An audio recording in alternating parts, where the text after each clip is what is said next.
ritual times of worship. But in their hearts they had drifted far and far and far away from God. And so it is with us.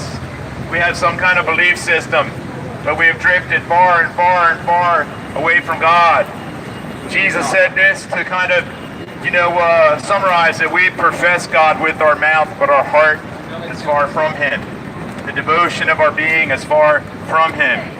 So John the Baptist comes to steer the course of the nation of Israel back to God. And we have come to remind you that all people and all nations belong to God, and there will be a day when He calls us to account of our life. It says, now King Herod heard of him, for his name had become well known, and he said, John the Baptist is risen from the dead. Therefore these powers are at work in him. Others said it is Elijah. Others said it is the prophet, or like one of the prophets. But when Herod heard, he said, this is John whom I beheaded. He has been raised from the dead. For Herod himself had sent and laid hold of John, and bound him in prison for the sake of Herodias, his brother Philip's wife, for he had married her. Because John had said to Herod, it is not lawful for you to have your brother's wife.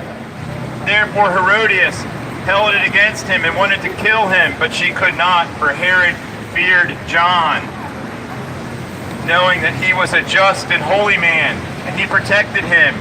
And when he heard him, he did many things and heard him gladly.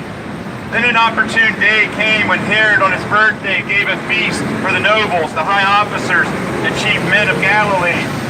And when Herodias' daughter herself came in and danced and pleased Herod and those who sat with him, the king said to the girl, ask me whatever you want, and I will give it to you.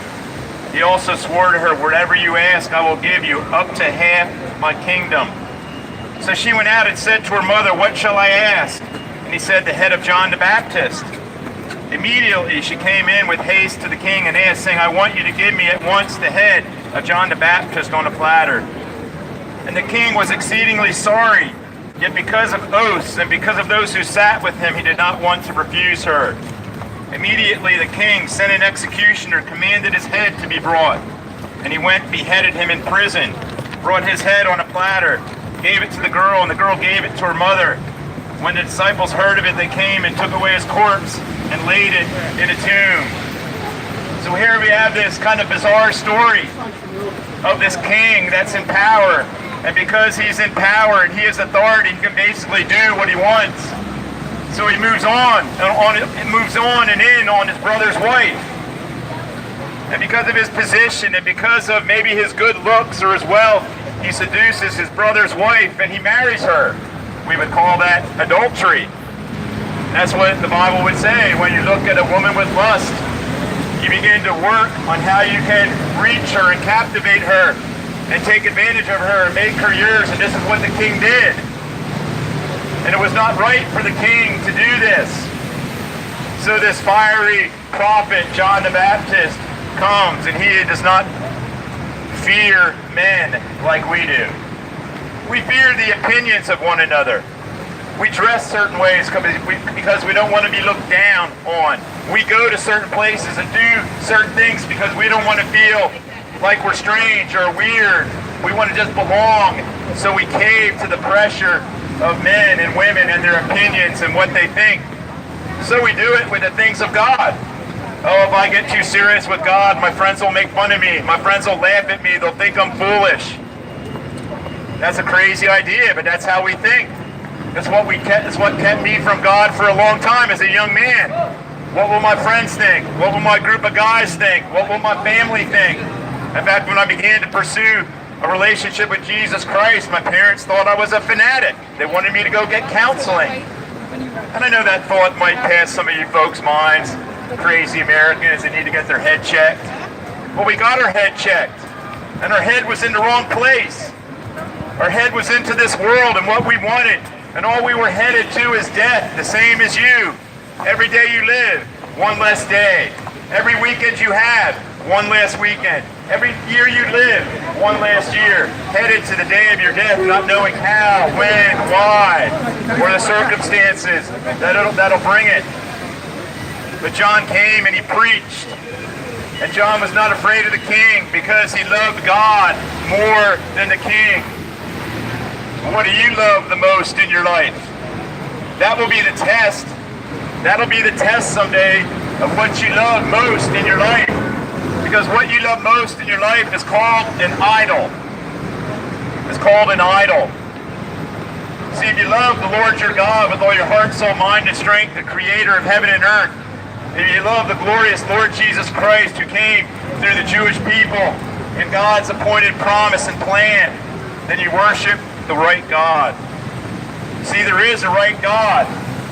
And we don't decide what is the right God. It's God who reveals himself. It's God who gives the pattern of revelation. And it's God who makes things clear. And how clear can it be that his only begotten Son came into the world for the likes of you and me? So Christ came into this world to give us the revelation of the true God. And my friends, John pointed at this king and basically said, you're the man. You are the representative authority in this nation, and you have sinned greatly. John didn't care if he lost his life. He was more concerned disobeying God. And that's what you should do. You should be concerned about your disobedience to God, because you will stand before God someday and give an account of every word, thought, and deed. And that should be a scary thing to you. Just like we travel through London and there's cameras everywhere, so the eyes of the Lord are everywhere, looking on the just and the unjust, seeing every word, thought, act, and deed that you do. And God sees it all, and he will hold you to account someday. And God was holding this king to account as John the Baptist pressed him. You've stolen your brother's wife. You've committed adultery. You've dishonored God. You've broken one of the 10 commandments, adultery. You've broken another. You've lied and deceived. You've broken another. You've stolen. You've broken another. You've blasphemed God. You've broken another. You've replaced yourself in authority over God. Then John came and preached. And he got thrown in jail. And the king had him executed, thinking, I've got rid of him. But my friends, you can never get rid of God. You can become an atheist and say, I don't believe. But God's fingerprints and handprint is on your very being. Because every day you look in the mirror and you comb your hair, you brush your teeth. Every day you function in this body that works like a fine-tuned machine. You yourself are a reflection that there's a creator. God's stamp of creativeness is on your being. So even intellectually you can dismiss God. So this king thought, John is dead, I just dismiss him. But there was something within the king that bothered him. It's called his conscience. So you have a conscience within you and it bothers you. That's why you say things you wish you would have never said. It's why you do things you wish you would have never done. That's why you say, I'll never do that again. Then you do it, and you do it again, and you do it, and you do it again. Because you have a conscience. You have this moral mechanism that knows it's wrong to lie. You know it's wrong to steal. You know it's wrong to lust after someone else's man or woman. Why? Because you don't like it when people do it to your guy or girl. You get irate, you get upset. See, God has given you a conscience, and this king had a conscience. And when the Lord Jesus came to teach and preach and do great works, and his message was similar to John, a message of repentance on sin, John the Baptist, the king, and his craziness thinks, man, John must have been resurrected from the dead. He must have come back. He's after me.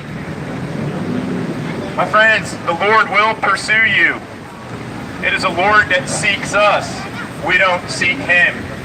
It is a Lord that comes through our sphere of life with preachers, with people that love Christ, that work where we work, in neighborhoods, as they pass out literature in church buildings. And God gives you a revelation every day, and you think it's wearisome and bothersome, but it's God's love toward you. It's like when he came into the garden, he said, Adam, Adam, Adam, where are you? Where are you? Where are you? It's just like a parent who would be lost, losing their child, saying, where are you, Billy? Where are you, Billy? Where are you, Billy? And God calls out in love today. And as John had been killed, and Herod's conscience kicked in, and Jesus is now coming to preach, John's conscience engages him. Listen, Herod loved to hear John preach. He was a fiery